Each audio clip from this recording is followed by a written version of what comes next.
Lieutenant Governor Antonio Delgado plans to challenge Governor Kathy Hochul in the Democratic primary next year. Just this week, he joined elected officials and advocates to call on state lawmakers to go back to Albany for a special session to deal with looming federal funding cuts. So joining us now is the Lieutenant Governor, Antonio Delgado. Thank you so much for being here. Thank you for having me. So kind of help explain what exactly you're looking for from state lawmakers when they go back up to Albany. Well, I think it's important to understand that the Republican budget cuts that happen in D.C. are going to be devastating for New Yorkers.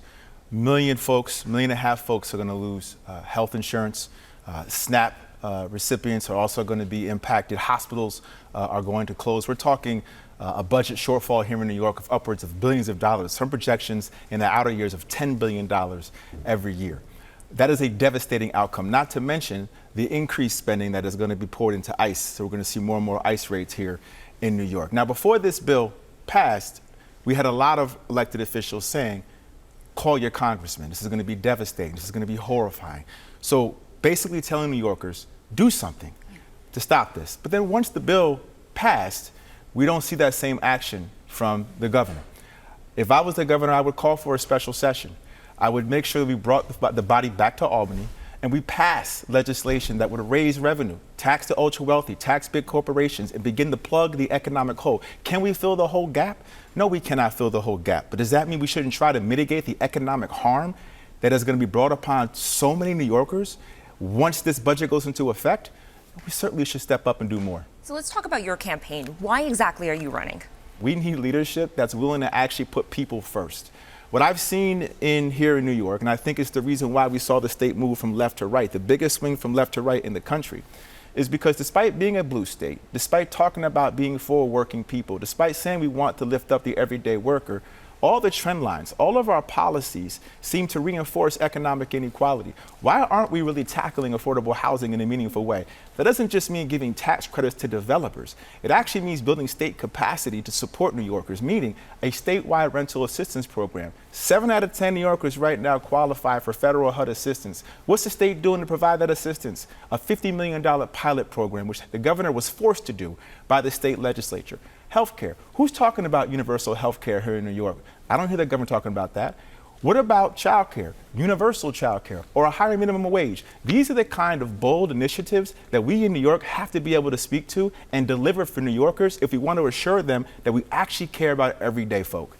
Now, in the latest Siena College poll, you're polling significantly behind Governor Kathy Hochul in a hypothetical primary election. She was polling at about like 50%, and you were polling at 15%. How are you going to get those numbers up? Well, my focus right now is to keep meeting the folks where they are. We got a long road ahead of us here.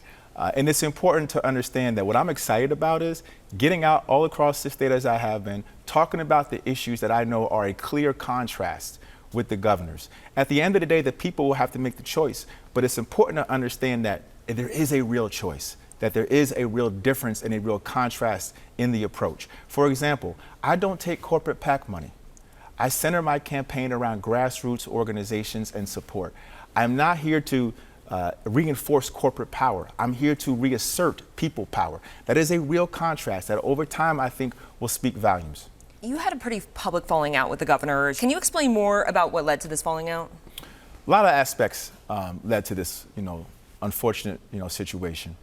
My hope coming into this role was to be, as she agreed to, a thought partner. I thought we'd be able to work in a way where I was included in the decision-making process as, again, we communicated with each other. And unfortunately, that dynamic never materialized, despite a lot of effort behind the scenes to figure out a way to adjust. And over time, what I witnessed as well is the larger context of what's going on across the country and, of course, here in New York.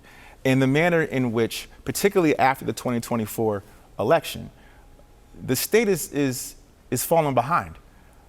And there were decisions that she made, particularly even around the 2024 election. We obviously went different ways. I said Biden should step down. She continued to support him. I think that just speaks to the way in which there's a willingness on my part to speak truth to power.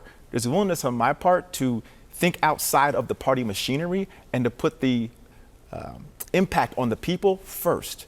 And so the more and more we started to wrestle with these different perspectives on how we orient ourselves to the people, and me being an independently elected official by the people, I felt an obligation at that point to be able to bring real accountability into state government, even if it meant that we would have to be at odds.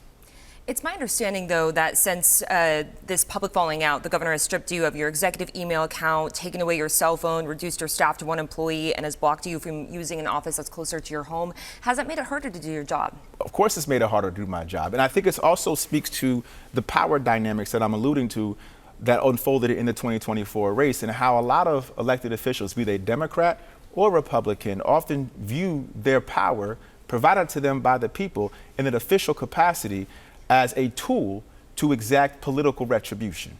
And we are very quick to point out the different ways the president decides to operate in that fashion. But I would just point out that we have a governor right here in New York that feels very comfortable doing the same thing. Despite that, I am still out there engaging with the public. I'm still an independently elected official, and I will continue to fight for New Yorkers to bring accountability to state government. You are.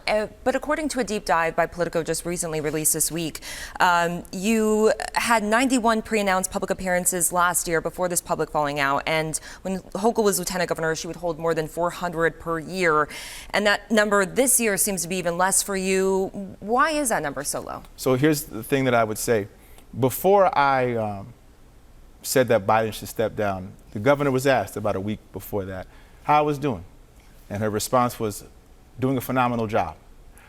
The tune changed, and the characterization of my work ethic changed after that statement was made, after I made the statement that I made. So I would, ask folks to ask themselves, what was the actual decision point based on? Why the change in tune? Now, I don't understand why there's a mindset to want to devalue the work that I bring to the table, or even suggest that I don't have the work ethic that ultimately got me in the spot that I found myself in today. Someone who served 2 terms in Congress and got 18 bills signed into law, 10 by Trump, 8 by Biden. Someone with a track record of really working hard and being effective, and similarly in the same fashion, Lieutenant Governor. I think it's very unfortunate, to be honest, that this is even a line of attack that the governor and her administration feel is worth pursuing. I know the election's not until next year, but what is your goal over the next couple of months? What are you going to be doing? What counties are going to be hitting? Well, we're going to be all over the place. We're going to be all out, from North Country to the Finger Lakes. The State Fair. The State Fair, obviously looking forward to Yeah. that. Hopefully bringing the family with me. Just engaging communities, engaging faith-based leaders, engaging nonprofits, engaging our young people as they go back to school and the summer comes to a close. It's an exciting time in the sense of, it's a transitional phase. I'm a father, I have twin boys, 11-year-old identical twin boys. So, getting them ready for school as well, and they're going to be 7th graders. So just, being out there in the state, engaging with folks and families, and continuing to speak about the issues that I know people are concerned about. And again, that's centered around housing, that's centered around healthcare, that's centered around a higher quality of life. And your message of affordability, is that going to be kind of key for your campaign, similar to that of the Democratic nominees or Mamdani? Anything else you might be taking from his campaign? I think affordability is very important, but I want to be clear. Affordability has become sort of this catch-all phrase that a lot of political actors like to just throw around because it sounds good. Yeah. The question is, what are you really going to do to achieve it? Yeah. Don't just say you're fighting for affordability, as the governor has said quite often, but not be willing to do the work that actually is going to deliver affordability. If you want to actually make sure people can afford homes, you might want to make sure they get rental assistance. Now, that's just one example, right? But I think there's a lot of ways. If you want there to be universal child care, you might want to make sure that the folks who are going to teach our young kids or be present and care for our young kids actually get paid what they're worth and have a livable wage. Like, you have to be able to say these things, not just say them, but do them in a fashion that displays your commitment to the actual thing you're saying. Well, this has been a great conversation. I can't thank you enough for being here. Thank you so much. I look forward to having you back on very soon. Thank you. Thank you for having me.